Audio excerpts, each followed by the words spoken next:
Hi everyone, Lisa here with Down to Earth Gardening and Design, and I'm here with my plumeria today. Today we're going to be talking about how to propagate plumeria. It's so easy. And the reason why I'm doing this video is sadly we have to remove our plumeria because we're having pavers put in here. And it's pretty unfortunate. You may have seen our plumeria in our How and When to Prune plumeria. I inherited this when we purchased the house, and I've been bringing it along, trying to have it hug the fence so we could park here. We have a camper trailer that doesn't quite fit. So sadly we're going to lose it, but as with gardening, the gardens have to work for you. So what we are going to be able to do is propagate it. So I'm going to walk you through the steps today. It's so easy to do, and if you are on a budget in gardening, you're going to love this because you're going to get some free plumeria. We're going to take several cuttings, and I'm going to give you some tips on how to propagate it. So let's talk briefly about this beautiful shrub.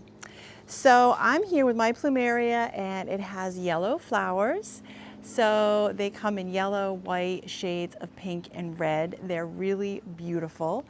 And in the winter, it loses its leaves. So it does grow best in planting hardiness zones 10 through 12. And by the way, I'm in zone 10A currently. We're doing a bit of Florida gardening.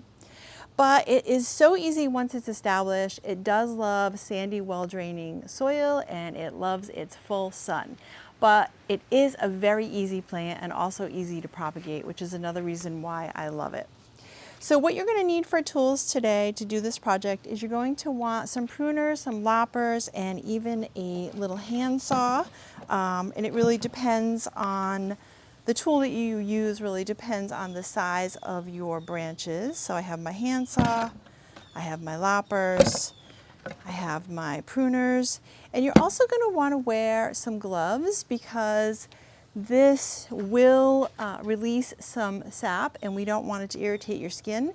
You may have seen my mango debacle last year, so another oozing tree, which please always wear gloves and protective clothing if you're even picking some mangoes. That's a hot tip for you today. So what you want to do is you want to be able to cut some stems, ideally that are about 12 to 18 inches long, so at a minimum.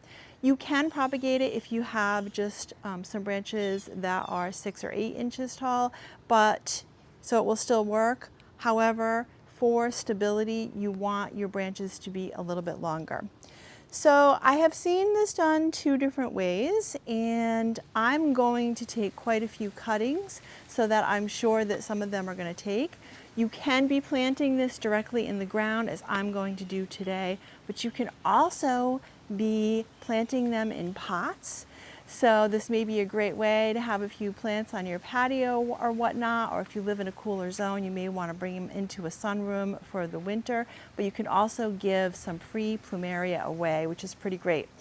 So tip is, if you are going to use a container, you want to use one that is large enough. You want to use some well-draining soil with a little bit of sand in it, and you want to have a drainage hole because you do not want your plumeria sitting in water. It doesn't even require a lot of water. So I took clippings about 3 weeks ago. One of the ways that people will commonly propagate it is they will take their cuttings, let them sit in a dry location for about 1 to 2 weeks, and then let the open stems callus over prior to planting. So I took some cuttings, I'm going to show you here, about 3 weeks ago, because that's one of the ways that I'm going to be propagating. So again, we have a branch that is taller than 18 inches, so this should be great for stability. And interestingly enough, it's been about 3 weeks it's been sitting around, and look at the new growth on it. So calloused over. And this one here is ready to plant. Now, The other way you can do it is with some fresh cuttings. So we're gonna do a mixture of both. So if you don't have that kind of time, it's perfectly fine. My son and daughter-in-law did it this way and had 100% success. So we're gonna choose a few here.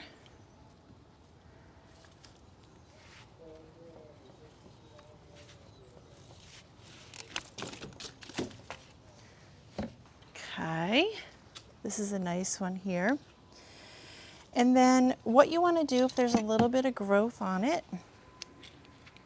is you want to just prune the foliage away. And that's because we don't want the foliage stealing all of the water when we first plant it. Now, the other thing I want to talk briefly about is, oh, you can see the sap here that I'm talking about.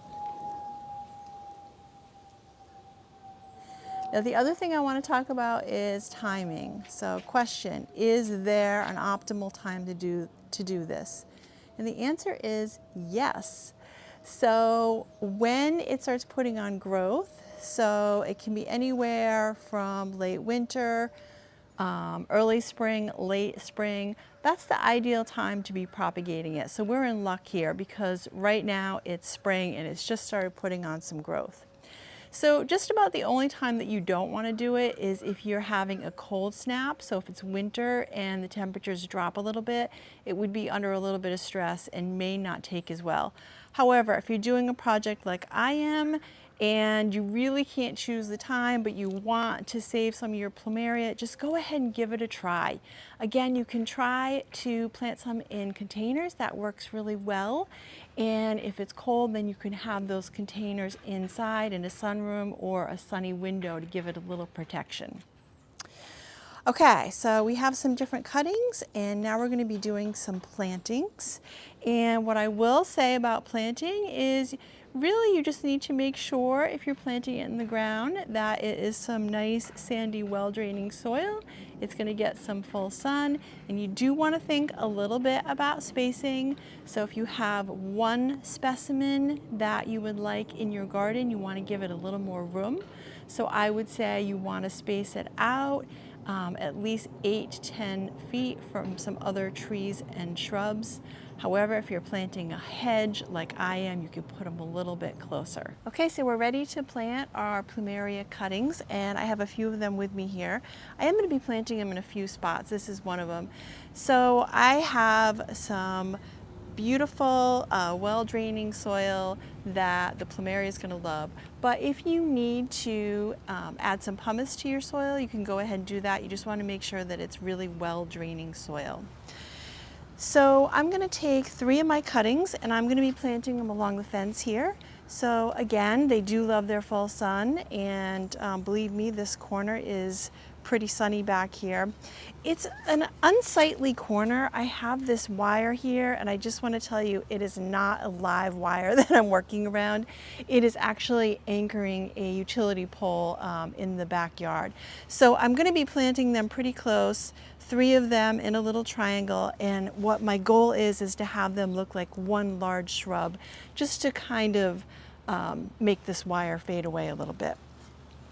Okay, so the trick here is you want to plant your cuttings about 3 to 4 inches deep, so not very deep. So you can actually just be using a trowel. I'm just going to be making a little hole.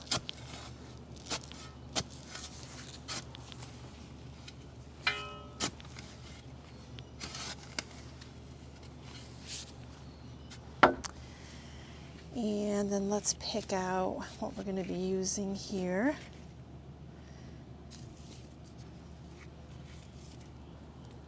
So just another look at my cuttings after I removed all of the foliage. So 3 to 4 inches down, so it means about this deep. Now you may want to get some stakes out and stake them for a little extra stability, but really the trick is to not plant them too deep So just deep enough for some stability, but not too deep. Planting them too deep is going to encourage rot. And then you want to pack your soil around the base. And it's best if you can just make sure it's level. So in other words, we do plant things that have a little bit of dip there so they can collect some water. We do not want that for our plumeria because again, we don't want to encourage any rot. So even soil level here. All right, I'm gonna plant the other two. We're gonna talk about aftercare. So I'm just gonna give them a little bit of water here.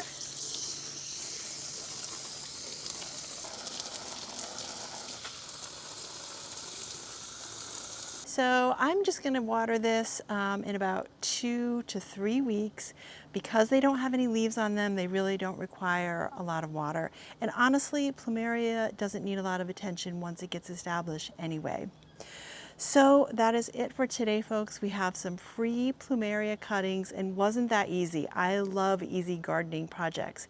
It's a beginner-friendly project, something that you can do with the kids, or also even for an experienced gardener. It's pretty great that I'm getting so many free plumeria shrubs just from one tree. And I also have saved some of it, which I was kind of sad to see it go. So it's pretty great that I can still have some plumeria kicking around that was here when we purchased the house.